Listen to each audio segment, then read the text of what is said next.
नमस्कार साथियों, मैं दीपक कुमार केमिस्ट्री गुरु ऑनलाइन क्लासेज में आपका स्वागत करता हूं। दोस्तों, पिछली क्लास में अपन ने पार्ट 11 पढ़ा था और उसमें ARX का जनरल इंट्रोडक्शन के बाद में अपन ने इसके नामकरण के बारे में पढ़ा था। इसके बाद में अपन एक निर्माण की विधि पढ़े थे। देन उसके बाद में अपन नेक्स्ट निर्माण की विधि पढ़ते हैं 2 नंबर पे। बेंजीन के पार्श्व श्रृंखला में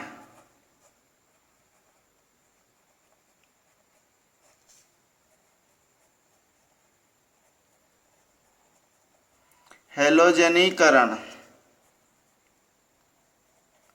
बेंजीन जो है उसके जो पार्श्व श्रृंखला है उसके अंदर हैलोजनीकरण करना है। तो एक बात देखिए, जैसे कि मैंने एक टोलुइन ले लिया दोस्तों। इस टोलुइन के 2 प्रकार के हाइड्रोजन है। एक तो बेंजीन वलय के हाइड्रोजन है दोस्तों, और एक CH3 का हाइड्रोजन है। तो इसमें 2 प्रकार के हाइड्रोजन है, एक तो बेंजीन वलय का हाइड्रोजन है और एक CH3 का हाइड्रोजन है। तो जो CH3 का हाइड्रोजन है, इसी CH3 वाले हाइड्रोजन को बोलते हैं पार्श्व श्रृंखला, और इसी पार्श्व श्रृंखला में हैलोजनीकरण करवानी है। देखिए, इसके 2 जो विधियां हैं, एक तो है बेंजीन वलय में हैलोजनीकरण की और दूसरी है विधि इस पार्श्व श्रृंखला में। तो बेंजीन वलय में करने के लिए मैंने लास्ट पार्ट में बता दिया था, AlCl3 की उपस्थिति में वलय अभिक्रिया करवा दो। किससे करवानी है? जो आपका हैलोजनीकरण है, फ्लोरीन है तो फ्लोरीन, ब्रोमीन है तो ब्रोमीन, आयोडीन है तो आयोडीन से। अपन क्लोरीन ले रहे हैं, तो इस जब एल्यूमिनियम क्लोराइड की प्रेजेंसी में रिएक्शन होगी तो यह बेंजीन की वलय में रिएक्शन होगी। ये आपका बेंजीन पार्श्व श्रृंखला ऐसे ही रहेगा, लेकिन यहाँ जो हैलोजन जुड़ेगा वो जुड़ेगा दोस्तों इस पार्श्व श्रृंखला में। और दूसरे नंबर पे हैलोजन अगर यदि कहीं जुड़ेगा तो वो इस तरह से जुड़ेगा, ये CH3, और इसका जो पेरा स्थिति है, इस पेरा स्थिति पर Cl जुड़ेगा। ये है अपने जो बेंजीन वलय की अभिक्रिया। अगर यदि आपको पार्श्व श्रृंखला में जोड़ना है, मतलब CH3 के ऊपर जोड़ना है, तो ये सूर्य की प्रकाश की उपस्थिति में क्लोरीन के साथ रिएक्शन करवा दो। क्या चेंज किया? तो जहां एल्यूमिनियम क्लोराइड लिया था लुईस अम्ल, तो लुईस अम्ल की उपस्थिति में बेंजीन वलय के साथ अभिक्रिया होगा, जबकि सनलाइट की प्रेजेंसी में जो ये अभिक्रिया करता है दोस्तों, यह बेंजीन के जो पार्श्व श्रृंखला है उसके साथ क्रिया करता है और बनाएगा क्या? तो बनाएगा दोस्तों CH2Cl। अगर यदि क्लोरीन आधिक्य में ले लें तो यह क्लोरीन से और रिएक्शन करेगा सनलाइट की प्रेजेंसी में ही, तो बना लेगा क्या? CHCl2। और अगर यदि क्लोरीन है तो जब तक क्लोरीन है तब तक ये रिएक्शन चलती रहेगी और इस तरह से अपने को फाइनली उत्पाद मिल जाएगा CCl3। इस वाला जो पहले वाला प्रोडक्ट बना है दोस्तों, इसको बोलते हैं बेंजिल। ये जो समूह है, एक बार मैं इसे अंडरलाइन कर देता हूं, ये जो समूह है दोस्तों, इस समूह को बेंजिल बोलते हैं। और इस पूरे जो ये पूरा जो समूह बना था, CH3 लगा दें तो इसे बोलते हैं टोलुइन। अगर बेंजीन वलय पे CH3 समूह लगा हुआ है तो इसे बोलते हैं सामान्य नाम में टोलुइन। अगर बेंजीन वलय पर CH2 समूह जुड़ा हुआ है तो उसे बोलते हैं बेंजिल। और अगर यदि बेंजीन वलय पर CH समूह जुड़ा हुआ है तो इसे बोलते हैं बेंजेल। और अगर यदि बेंजीन वलय पर केवल C समूह जुड़ा हुआ है तो इसे बोलते हैं बेंजो। याद रह जाएगा दोस्तों, बेंजो किसे बोलते हैं? तो बेंजीन वलय पर कार्बन जोड़ दे और उसके ऊपर कोई भी समूह जोड़ दिया जाए हाइड्रोजन के अलावा, ये ध्यान रखना। बेंजेल किसे बोलते हैं? तो बेंजीन वाले पर CH समूह जोड़ दो और बाकी जो कार्बन की 2 संयोजकता बची उस जगह पर और भी कुछ जोड़ दो, चाहे ऑक्सीजन जोड़ दो, नाइट्रोजन जोड़ दो, हाइड्रोजन जोड़ दो, कुछ भी जोड़ दो, तो इसे बोलते हैं बेंजेल। और बेंजीन वाले पर CH2 जोड़ करके कुछ भी जोड़ दो, OH लगा देते हैं तो बेंजिल अल्कोहल हो जाता है, NH2 लगा देते हैं तो बेंजिल एमीन हो जाता है, CONH2 लगा देते हैं तो बेंजिल एमाइड हो जाता है। तो इस तरह से आगे नाम चलते हैं दोस्तों। तो ये क्लोरीन जोड़ दिया, इसका नाम हो जाएगा बेंजिल क्लोराइड। ये जोड़ दिया तो यहां भी क्लोरीन है तो इसका नाम भी होगा बेंजिल क्लोराइड। और यहां भी क्लोरीन है तो इसको भी बोलेंगे बेंजिल क्लोराइड। 3 क्लोरीन है इसलिए नाम हो जाएगा ट्राई। आ रही बात समझ में? इसे केवल इसे बोलेंगे ट्राई क्लोराइड, इसे दो के लिए नहीं बोलेंगे डाई क्लोराइड। आगे बात समझ में? चलो देखिए, तीसरे नंबर पे जो अभिक्रिया है वो है बहुत ही इंपॉर्टेंट अभिक्रिया है दोस्तों, क्योंकि ये जो अभिक्रिया मैं बताने वाला हूँ ये बहुत ही आपके लिए काम की है। तो तीसरे नंबर पे हेडिंग डाल दीजिए आप डाई एजोनियम लवण से, डाई एजोनियम लवण से। देखिए डाई एजोनियम लवण किसे कहते हैं? सबसे पहले समस्या ये नहीं है कि रिएक्शन याद नहीं होती, समस्या ये है कि डाई एजोनियम लवण किसे कहते हैं। तो देखिए दोस्तों, ये आपका बेंजीन वलय है। इस बेंजीन वलय के ऊपर आप सबसे पहले तो जोड़ दें N2, ठीक है, और इसके बाद में कोई X समूह लगा दें। X इजिकल टू क्या होगा? Cl हो सकता है, Br हो सकता है, I हो सकता है, F हो सकता है, NO3 हो सकता है, SO3H हो सकता है, SO4 हो सकता है। ये सारे के सारे हो सकते हैं। यहाँ अपन इस पार्ट में दोस्तों जो भी पढ़ेंगे वो केवल और केवल फ्लोरीन, क्लोरीन, ब्रोमीन और आयोडीन से संबंधित चीज़ें ही पढ़ते हैं, क्योंकि अपने 11th-12th में यही आता है। बाकी अगर यदि NO2 भी हो सकता है, बेंजिल डाईएजोनियम क्लोराइड, अगर यदि क्लोरीन है तो क्लोराइड, बेंजीन डाईएजोनियम, इसको क्या बोलेंगे दोस्तों? बेंजीन, इसको बोलेंगे डाईएजोनियम, और इसको अगर यदि X लिख दिया जाए तो क्लोराइड, तो इसको बोलेंगे बेंजीन डाई एजोनियम। अगर यदि क्लोरीन है तो आ जाएगा क्लोराइड, ब्रोमीन है तो ब्रोमाइड, आयोडीन है तो आयोडाइड, फ्लोरीन है तो फ्लोराइड, नाइट्रोजन NO3 है तो नाइट्रेट, SO3H है तो बोलो फटाफट से सल्फोनेट, और SO4 है तो सल्फेट। ठीक है ना, इस तरह से अपन इसका नाम करते हैं। अब देखिए इसकी रिएक्शन दोस्तों मैं आपको एक ट्रिक से बताने वाला हूं। देखिए सबसे पहले अपन बात करते हैं, ये आपका बेंजीन वलय है, इस बेंजीन वलय के ऊपर N2X समूह जुड़ा हुआ है, ठीक है। अब इस N2X के स्थान पर आप देखिए इसके रिएक्शन किस तरह से, क्योंकि यहाँ अपने को रिएक्शन याद रखनी है दोस्तों। एग्जाम में बहुत ही इंपॉर्टेंट रिएक्शन आती है कि इस रिएक्शन, ये रिएक्शन लिखिए, ये रिएक्शन लिखिए, तो यहाँ अपने को ट्रिक से याद रखनी पड़ेगी।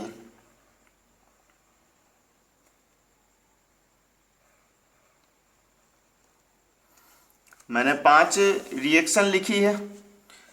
बेंजीन डाईएजोनियम की क्रिया एक तो करवानी है आपको HCl से, ठीक है, एक करवानी है आपको, वापस से HCl ही ले लो, कोई दिक्कत नहीं। देखिए दोनों HCl ले लिया। अब जब दोनों HCl ले लिया दोस्तों, तो ये अपने को थोड़ा सा ट्रिक याद रखनी है। एक तो रिएक्शन होती है दोस्तों सैंड मेयर अभिक्रिया, याद रखना, सैंड मेयर अभिक्रिया। दूसरा होती है दोस्तों गाटरमान अभिक्रिया।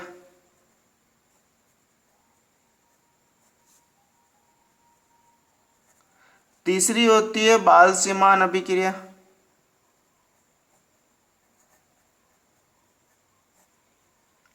ये अपने को कुछ अभिक्रियाएं हैं जो आपको दोस्तों याद रखनी चाहिए। तो देखिए सबसे पहले मैं बात करता हूँ HCl के साथ जब अभिक्रिया करवा रहे हैं तो HCl के साथ ले लीजिए CuCl2।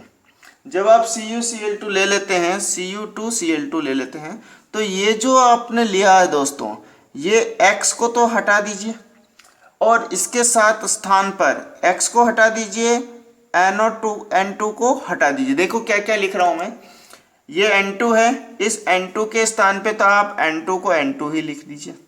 ये जो X है उसे H के साथ जोड़ दीजिए, क्या बन रहेगा HX।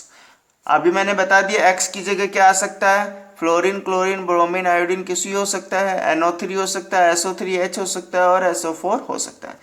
अब ये जो क्लोरीन बचा, इस क्लोरीन को आपको बेंजीन वलय के ऊपर अटैच करना है। ये बन गया क्या, क्लोरोबेंजीन। अगर यदि आपको इसी जगह पे Br ऐड करना है, एक बार और मैं यही रिएक्शन यहाँ और लिख रहा हूँ। देखिए HCl की जगह पे मैं क्या लिख रहा हूँ, HBr। तो देखिए H ब्रोमीन चेंज किया तो यहाँ पे भी क्लोरीन की जगह क्या चेंज करूंगा, Br। तो मैं लिख देता हूँ Cu2Br2। ठीक है, तो रिएक्शन में प्रोडक्ट भी क्या बनेगा दोस्तों, जहां Cl है उस जगह पे आ जाएगा Br plus HX plus N2। ये रिएक्शन याद हुई कि नहीं हुई, दोनों ही रिएक्शन सेम है, इसलिए दोनों ही रिएक्शन क्या कहलाएगी दोस्तों, सैंड मेयर अभिक्रिया। अब देखिए गाटरमान अभिक्रिया में क्या है, ये तो गाटरमान है, गाटरमान में G आ रहा और इसे बोलते हैं, इसे शॉर्टकट में याद रखें, इस अभिक्रिया को शॉर्टकट में याद रखें GC अभिक्रिया, GC रिएक्शन। क्या याद रखोगे दोस्तों, GC रिएक्शन, जहां C का मतलब कॉपर चूर्ण, Cu चूर्ण ले लेते हैं, कॉपर धातु ले लेते हैं। तो जैसे कॉपर धातु के साथ रिएक्शन करवाएंगे तो देखो क्या बना, ये जो X है वो H के साथ बाहर निकाल दो, HX, N2 को है वैसा का वैसा बाहर निकालना हर बार, और यहाँ जो Cl है वो क्या जाएगा, इस बेंजीन वलय के ऊपर वापस से जाकर के क्या हो जाएगा दोस्तों, अटैच हो जाएगा। अब देखिए तीसरी रिएक्शन कौन सी है, बाल-सीमान रिएक्शन है। तो कुछ नहीं करनी है, इसकी अभिक्रिया HF से करवानी है और साथ में लेना है BF3। आपको किताब में दोस्तों ये नहीं मिलेगा, आपको किताब में इन दोनों को मिला करके मिलेगा। देखिए क्या है, एक हाइड्रोजन है तो एक हाइड्रोजन लिख दिया, एक बोरोन है तो ये बोरोन आ गया, फ्लोरीन कितना 3 और 1 4, तो ये हो जाएगा इस तरह से 4। आपको किताब में ये लिखा होगा, जैसे कि मैं आपको क्या बता रहा हूँ, ट्रिक्स से याद करना बता रहा हूँ। ट्रिक्स का मतलब क्या है, HF और BF3 ले लेंगे, क्योंकि BF3 को अपने को है वैसे का वैसे निकालना। और अभी देखो जो नीचे वाला है, चाहे CuCl2 हो चाहे Cu चूर्ण हो, ये दोनों अपन काम में नहीं ले रहे हैं। लिख रहे हैं क्या आगे प्रोडक्ट में कहीं भी नहीं ना, तो BF3 को भी अपन यहाँ नहीं लिखेंगे, क्योंकि मैं आपको क्या बताने जा रहा हूँ, ट्रिक्स से याद रखना, ट्रिक्स, क्योंकि ये ट्रिक्स नहीं पढ़ोगे दोस्तों कितने रिएक्शन याद रखोगे। तो देखिए क्या किया, हमेशा H के साथ क्या जोड़ा, X को, तो बस यहां से वापस क्या निकाल दो, HX यहां से बाहर निकल गया, प्लस N2 को यहीं से आपको बाहर निकालना है। ये फ्लोरीन को कहाँ जाकर चिपकना है, इस बेंजीन वलय के ऊपर जाकर के लगा दीजिए, चिपका दीजिए, ये हो जाएगा फ्लोरीन। कोई डाउट है दोस्तों, बोलो फटाफट से, याद हुआ कि नहीं हुआ। चलो देखिए चौथी रिएक्शन में मैं क्या बता रहा हूं, KI के साथ इसको गर्म करना है। वापस से देखिए K के किसके साथ जुड़ेगा, जो पहले लिखा हुआ, तो यहां से आ जाएगा KX प्लस N2, ऐसा कैसे जुड़ जाएगा, यहाँ क्या बन जाएगा, तो बेंजीन वलय के स्थान पर साथ में आ जाएगा आयोडीन। आ रही कि नहीं आ रही दोस्तों, ये रिएक्शन बहुत ही इंपॉर्टेंट है। सारी रिएक्शन को मैंने एक ट्रिक से बताया, अलग अलग उत्प्रेरक ले रहे हैं। इस रिएक्शन को क्या बोलते हैं, जब कॉपर चूर्ण आ जाए तो इसे बोलते हैं GC रिएक्शन। आप याद रखें GC रिएक्शन। आगे बात समझ में।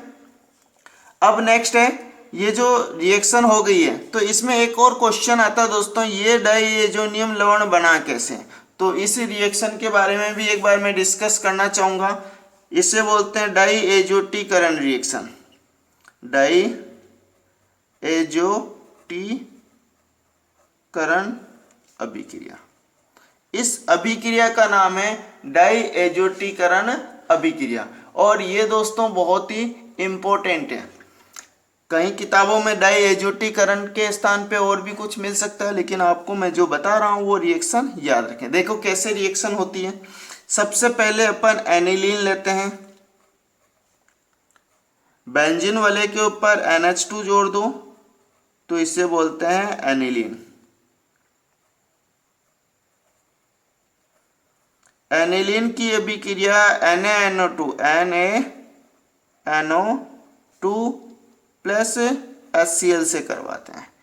जब आप NaNO2 और HCl से करवाओगे, टेम्परेचर रखोगे 0 डिग्री सेल्सियस से लेकर के दोस्तों 5 डिग्री सेल्सियस तक। इससे ज़्यादा नहीं होना चाहिए। अगर इससे ज़्यादा टेम्परेचर होगा तो ये फिनोल बनेगा। तो देखिए हाँ NH2 आएगा। तो यहाँ बनेगा क्या, तो यहाँ बन जाएगा N2Cl।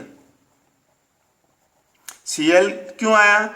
अगर यहाँ पे HCl लेते हैं तो Cl आता है, अगर HBr लेते हैं तो क्या आएगा Br, HNO3 लेते हैं तो क्या आएगा NO3, और अगर यदि H2SO4 लेते हैं तो क्या आएगा SO4, और लेते हैं H2SO3 लेते हैं तो आ जाएगा HSO3। ये बात हमेशा याद रखना।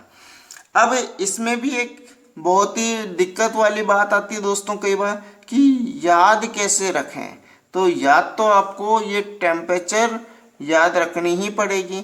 अगर यदि इसी रिएक्शन में टेम्परेचर बढ़ जाता है और टेम्परेचर बढ़ के चला जाता है 60 डिग्री सेल्सियस पे, है ना, या 50 से 60 डिग्री सेल्सियस टेम्परेचर बन जाता है, तो आपका यही अभिक्रिया में प्रोडक्ट बन जाता है दोस्तों फिनोल। क्या प्रोडक्ट बनता है? फिनोल।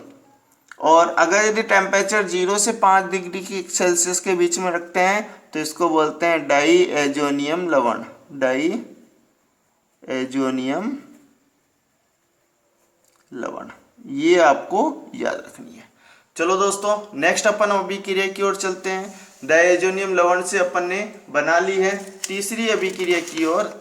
3 अभिक्रिया हो गई है, चौथी अभिक्रिया की ओर चलते हैं। चौथी अभिक्रिया भी बहुत ही इम्पोर्टेंट है दोस्तों। अभी मैं आपको सारे के सारे नेम रिएक्शन पे ही चर्चा करने वाला हूँ। तो देखिए चौथी नंबर पे जो अभिक्रिया है वह है रासिंग प्रक्रम। चौथे नंबर पे जो अभिक्रिया है क्या नाम बताया? रासिंग प्रक्रम। बहुत ही इंपॉर्टेंट है दोस्तों। बेंजीन की अभिक्रिया आपको करवानी है HCl से।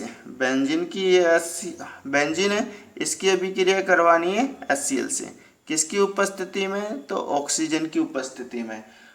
टेम्परेचर भी याद रखना है CuCl2 और टेम्परेचर लेते हैं 5 to 3 केल्विन। यहाँ से देखिए ऑक्सीजन ले लेंगे 1/2, आधा अणु ऑक्सीजन का लेते हैं तो एक ऑक्सीजन परमाणु, एक हाइड्रोजन और एक ये हाइड्रोजन, ये एक हाइड्रोजन, 2 हाइड्रोजन और एक ऑक्सीजन मिलकर के क्या बना लेगा? H2O। आ रही बात समझ में? और ये हाइड्रोजन क्लोरीन जो है वो यहाँ जुड़ जाएगा। तो ये क्लोरोबेंजीन निर्माण की विधि है। इस विधि के द्वारा क्या बनता है? तो क्लोरोबेंजीन। क्लोरोबेंजीन निर्माण की यह सर्वोत्तम विधि है दोस्तों। चौथे नंबर पे हो गई रिएक्शन। 5वें नंबर की अभिक्रिया के ऊपर चर्चा कर रहा हूँ। 5वें नंबर की अभिक्रिया कौन सी है? तो इस अभिक्रिया को बोलते हैं होन्स-डीकर अभिक्रिया। ये जो होन्स-डीकर अभिक्रिया है वो होती है क्या? तो ये जो होन्स-डीकर अभिक्रिया है वो है ब्रोमोबेंजीन निर्माण की। ब्रोमोबेंजीन निर्माण की पहले जो विधि है दोस्तों, चाहे सेंडमायर अभिक्रिया हो चाहे गाटरमान अभिक्रिया हो, वो जो डायजोनियम लवण से अपन बना रहे थे उस अभिक्रिया में एक बात तो फिक्स है कि वहाँ अपन सारी चीज़ें बना पा रहे थे, लेकिन यहाँ अपन सारी चीज़ें नहीं बना पा रहे हैं। ये ब्रोमोबेंजीन निर्माण की सर्वोत्तम विधि है। तो देखिए बेंजोइक अम्ल का सिल्वर लवण लेते हैं, ये आपका बेंजोइक अम्ल है, हाइड्रोजन लगा देंगे तो बेंजोइक अम्ल हो जाएगा। लेकिन यहाँ बेंजोइक अम्ल का लेंगे सिल्वर लवण, इस बेंजोइक अम्ल की सिल्वर लवण की अभिक्रिया करवा देंगे दोस्तों ब्रोमीन जल से, Br2 जल। ब्रोमीन की भौतिक अवस्था द्रव होती है, इसलिए अपन इसकी अभिक्रिया करवाएंगे ब्रोमीन जल से। In the presence of CCl4, CCl4 की प्रेजेंसी में ये अभिक्रिया करवाएंगे। जब CCl4 की उपस्थिति में करवाएंगे तो एक ब्रोमीन तो सिल्वर के साथ जुड़ करके AgCl AgBr बाहर निकालेगा, दूसरा ब्रोमीन जो है इस बेंजीन वाले, इसको इस तरह से क्रॉस कर दीजिए, एक ब्रोमीन तो सिल्वर के साथ बाहर निकल गया, एक ब्रोमीन इस बेंजीन वाले के साथ जुड़ जाएगा और बना लेगा ब्रोमो बेंजीन, और बच क्या जाएगा CO2, तो बीच में आ जाएगा CO2। इस तरह से आपको ये रिएक्शन याद रखनी है दोस्तों। नेक्स्ट अपन बात करते हैं फिजिकल प्रॉपर्टी, भौतिक गुण। जैसा कि आपको बता रखा दोस्तों, जो अपना एरिल हैलाइड है वो एसन अभिक्रिया के प्रति कम क्रियाशील होते हैं। साथ के साथ ही अपन भौतिक गुण में पढ़ रहे हैं, तो जितने भी एरिल हैलाइड होते हैं जल में अघुलनशील है, जल में अघुलनशील है। तो कार्बनिक विलायक में क्या होगा, विलय होगा, कार्बनिक विलायकों में विलय।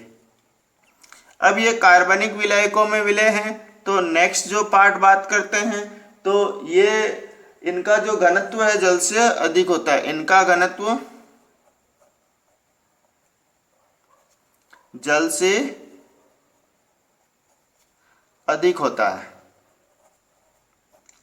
चौथे नंबर की बात करूं, इसका melting point and boiling point, यानी इसका जो गलनांक क्वथनांक है वह हाइड्रोकार्बन से अधिक होता है, और साथ के साथ ही इसके गलनांक क्वथनांक पे लिख देते हैं बेंजीन से अधिक, बेंजीन से अधिक। ठीक है, अगर यदि जैसे मैंने बोल दिया क्लोरोबेंजीन का गलनांक क्वथनांक क्या होगा, तो सबसे कम होता है फ्लोरोबेंजीन, इससे ज्यादा होता है क्लोरोबेंजीन का गलनांक क्वथनांक, इससे ज्यादा होता है ब्रोमोबेंजीन का गलनांक क्वथनांक, और सबसे ज्यादा होता है आयोडोबेंजीन का गलनांक क्वथनांक। सबसे ज्यादा आयोडोबेंजीन का गलनांक क्वथनांक क्यों होगा दोस्तों, तो RX में मैंने बताया था, अगर यदि हाइड्रोकार्बन वाला पार्ट सेम है, हाइड्रोकार्बन वाला पार्ट सेम है, तो हैलोजन के आकार पे डिपेंड करता है, हैलोजन बढ़ेगा, आकार बढ़ेगा, तो उसका गलनांक क्वथनांक भी सदैव बढ़ेगा दोस्तों। चलो नेक्स्ट अपन बात करते हैं इसके केमिकल प्रॉपर्टी। हाँ, एक बात और बताना चाहूँगा कि जो आपके भौतिक गुण होते हैं दोस्तों, ये बहुत ही कम आते हैं एग्जाम के हिसाब से। तो अगला जो है वो है केमिकल प्रॉपर्टी।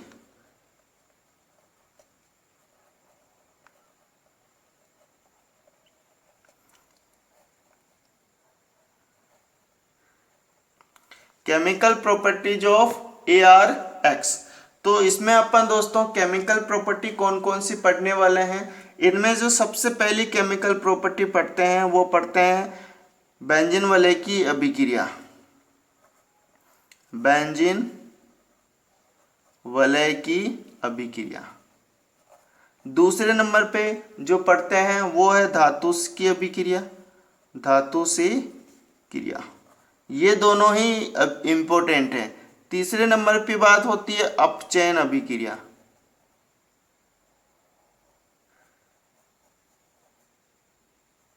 और चौथे नंबर पे बात करते हैं न्यूक्लियोफिलिक सब्स्टिट्यूशन अभिक्रिया रिएक्शन। ये जो अपने इम्पोर्टेंट है दोस्तों, तो सारे के सारे इम्पोर्टेंट तो नहीं है, लेकिन जो अपनी धातुओं से अभिक्रिया है या बेंजीन वलय की अभिक्रिया है तो एसन अभिक्रिया है, ये तीनों की तीनों अभिक्रिया दोस्तों ज़्यादा इम्पोर्टेंट है अन्य की तुलना में। तो सबसे पहले मैं बात करना चाहूँगा बेंजीन वलय की कौन कौन सी अभिक्रिया है। तो देखिए सबसे पहले बेंजीन वलय की जो अभिक्रिया होगी दोस्तों, इसके लिए मैं आपको एक बार क्लोरोबेंजीन की वापस से अनुनादी संरचना बना करके बताने वाला हूँ।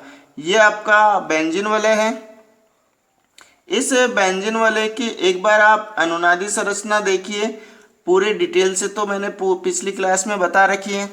इस बेंजीन वलय में जो लोन पेयर है, ये लोन पेयर अपने इलेक्ट्रॉनों को स्थानांतरित करेगा और इलेक्ट्रॉनों को कहाँ स्थानांतरित करेगा, तो इस क्लोरीन वाला जो लोन पेयर है वो बॉन्ड के बीच में, और ये बॉन्ड का जो इलेक्ट्रॉन है वो एटम के बीच में। तो बनेगा क्या, तो यहाँ से अपने को इसकी अनुनादी संरचना मिल जाएगी दोस्तों, कुछ इस तरह से। यहाँ माइनस का आवेश आ जाएगा, यहाँ क्लोरीन डबल बॉन्ड Cl और इसके ऊपर आ जाएगा प्लस का, और इस तरह से ये संरचना बन जाएगी। अगले ही स्टेप में क्या होगा, ये इलेक्ट्रॉन इस एटम पे बॉन्ड में, तो बॉन्ड के इलेक्ट्रॉन कहाँ आ जाएंगे, एटम पे। तो यहाँ से अपने को नया जो संरचना है वो कुछ इस तरह से मिल जाएगा, Cl प्लस डबल बॉन्ड, इस तरह से ये वाली संरचना बन जाएगी दोस्तों, ये माइनस और यहाँ डबल बॉन्ड। अगले ही स्टेप में क्या होगा, इसको बैलेंस करने के लिए ये इलेक्ट्रॉन यहाँ, तो यहाँ वाले इलेक्ट्रॉन कहाँ जाएंगे, इस एटम पे। तो अपने को इससे नई जो संरचना मिलेगी वो कौन सी मिलेगी, Cl प्लस, यहाँ से डबल बॉन्ड लगा दीजिए और इस पे ये कुछ संरचना यहाँ आ जाएगा माइनस का, और ये संरचना बन जाएगी। लास्ट जो फाइनल स्टेज बनेगा वो इलेक्ट्रॉन ये यहाँ, तो ये इलेक्ट्रॉन वापस से अपनी मूल अवस्था में आ जाएगा। तो इसकी संरचना वापस से क्या बन जाएगी, कुछ इस तरह से, ये Cl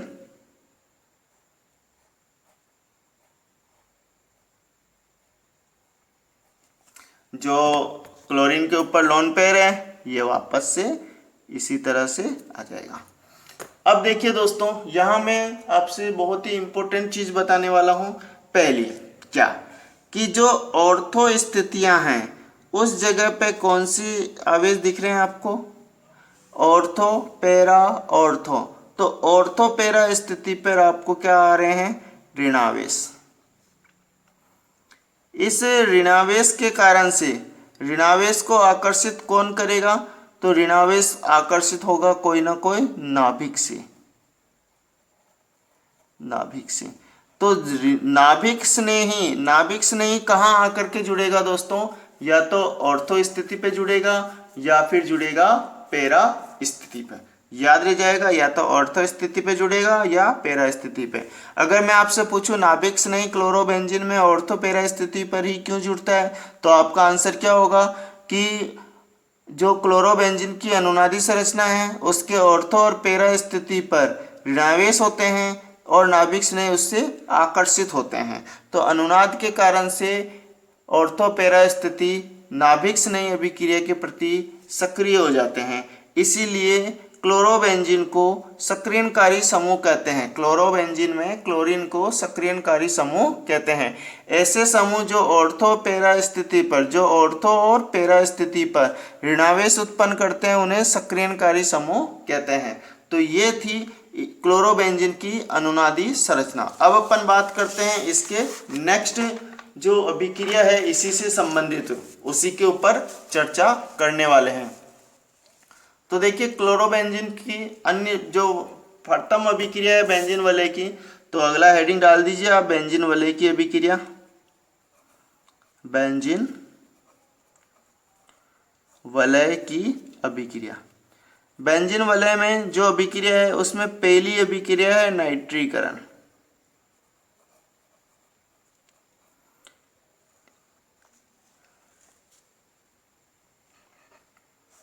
देखिए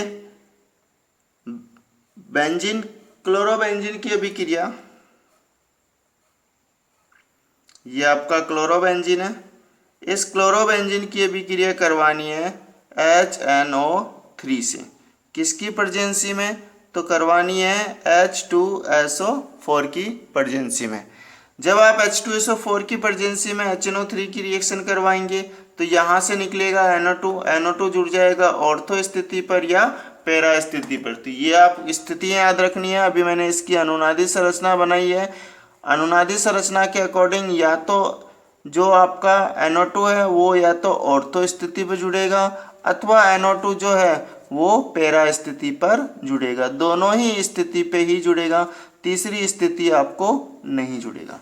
इसको बोलते हैं ऑर्थो नाइट्रो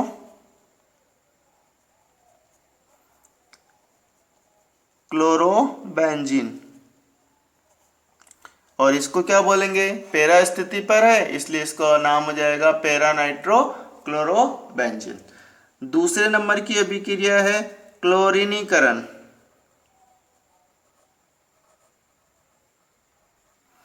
क्लोरीनीकरण यानी क्लोरीन से अभिक्रिया करवा दें। अगर यदि इसकी अभिक्रिया ब्रोमीन से करवाते हैं तो आ जाएगा ब्रोमीनीकरण। फ्लोरीन से करवाते हैं तो फ्लोरीनीकरण। इसी तरह से इसका नाम क्या होता है, हैलोजनीकरण।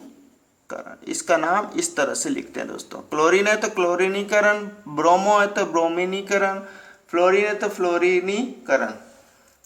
सबसे पहले क्लोरोबेंजीन की अभिक्रिया क्लोरीन से करवानी है। अगर यदि आपको इस क्लोरीन को बेंजीन वाले पे जोड़ना है तो यहाँ लुईस अम्ल ले लो AlCl3 या ले लो आप FeCl3, कोई सा भी ले सकते हो। तो क्या होगा, इस क्लोरीन को या तो ऑर्थो पे जोड़ो या पैरा पे।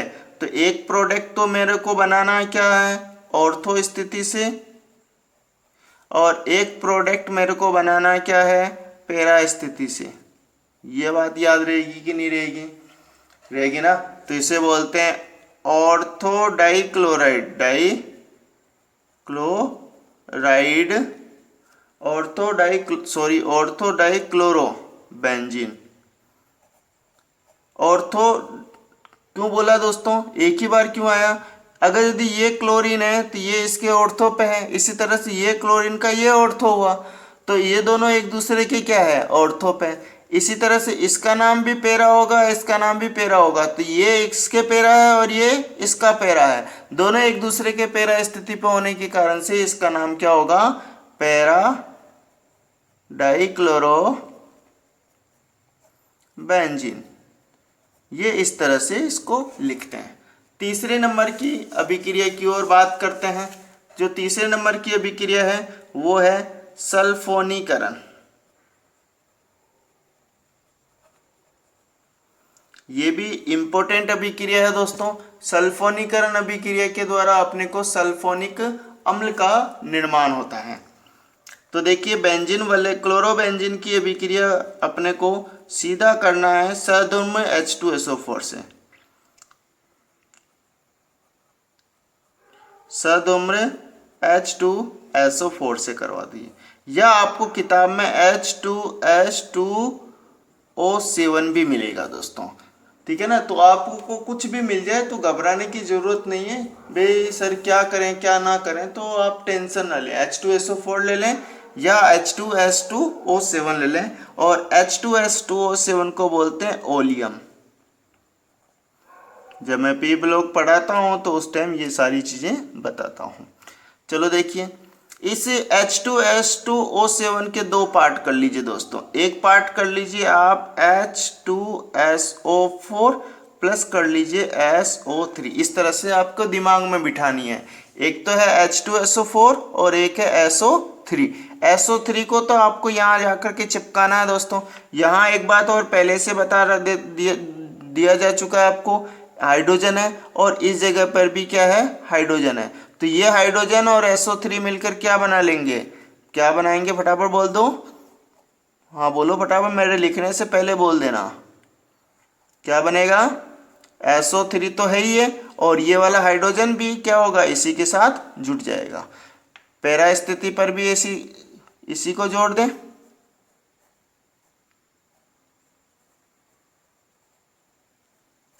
ठीक है, और ये जो H2SO4 बाहर निकला है इसको यहाँ लिख दीजिए, H2SO4 यहाँ से बाहर।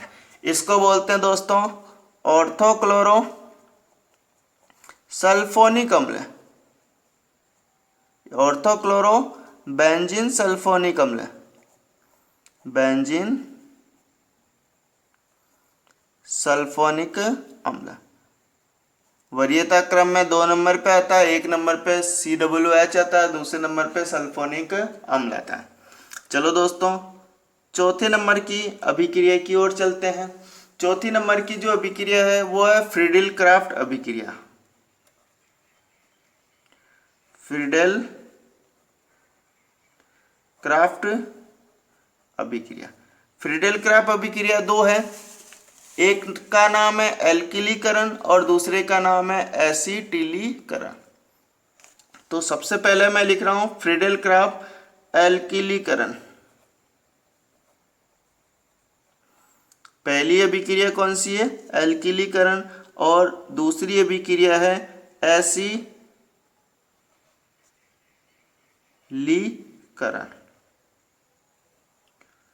चलो देखिए, हाँ कहीं आपको एसिटिलीकरण भी मिलेगा,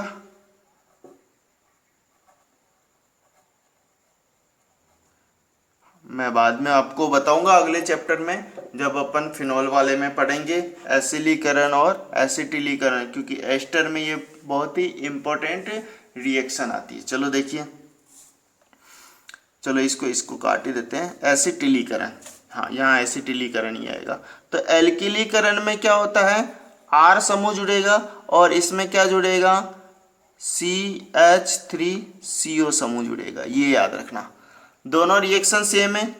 देखो क्या है, ये आपका क्लोरोबेंजीन है, इस क्लोरोबेंजीन की अभिक्रिया करवानी है CH3Cl से, ठीक है। यहाँ जब अपन रिएक्शन में क्रियाकारक लेते उत्प्रेरक लेते हैं तो AlCl3 ले लीजिए।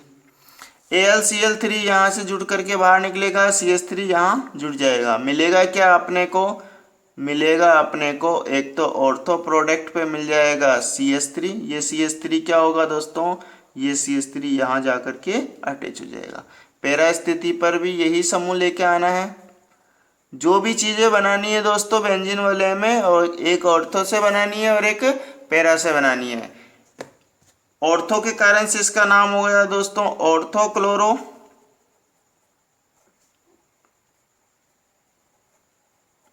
टोलुइन, और इसका नाम क्या होगा, पैराक्लोरो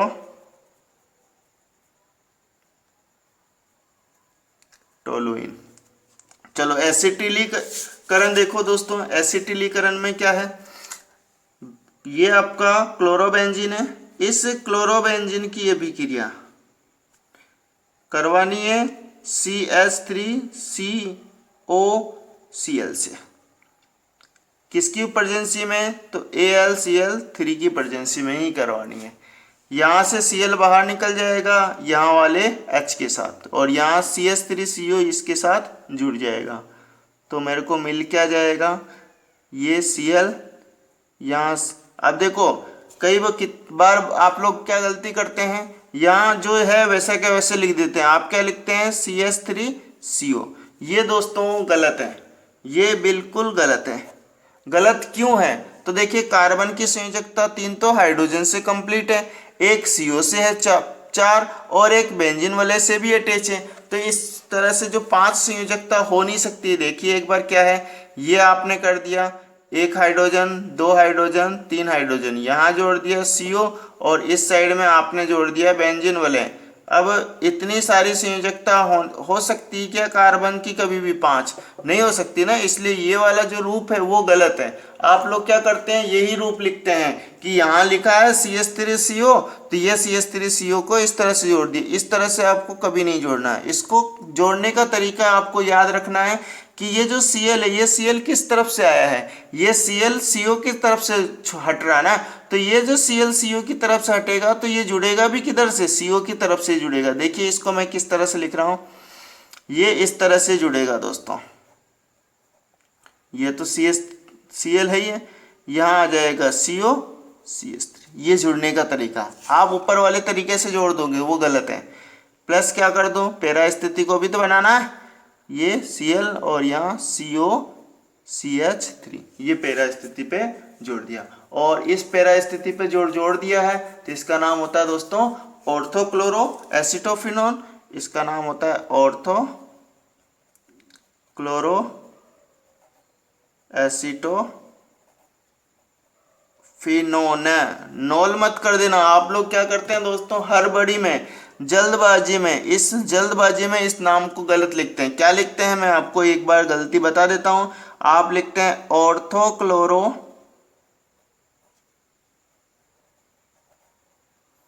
एसिटोफिनोल,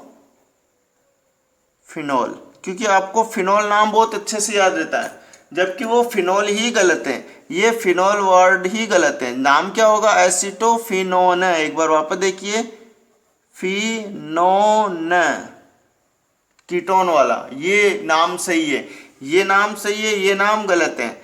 इसका क्या नाम हो जाएगा दोस्तों, ऑर्थो की जगह क्या आ जाएगा, पेरा। इस तरह से दोस्तों आज अपन ने एरिल हैलाइड के जो बेंजीन वाले की मुख्य मुख्य अभिक्रियाएं हैं उसका अपन ने अध्ययन किया है। इसके अगले वाले पार्ट में अपन सारी रिएक्शनों का अध्ययन कर लेंगे। आज के लिए इतना ही दोस्तों, धन्यवाद।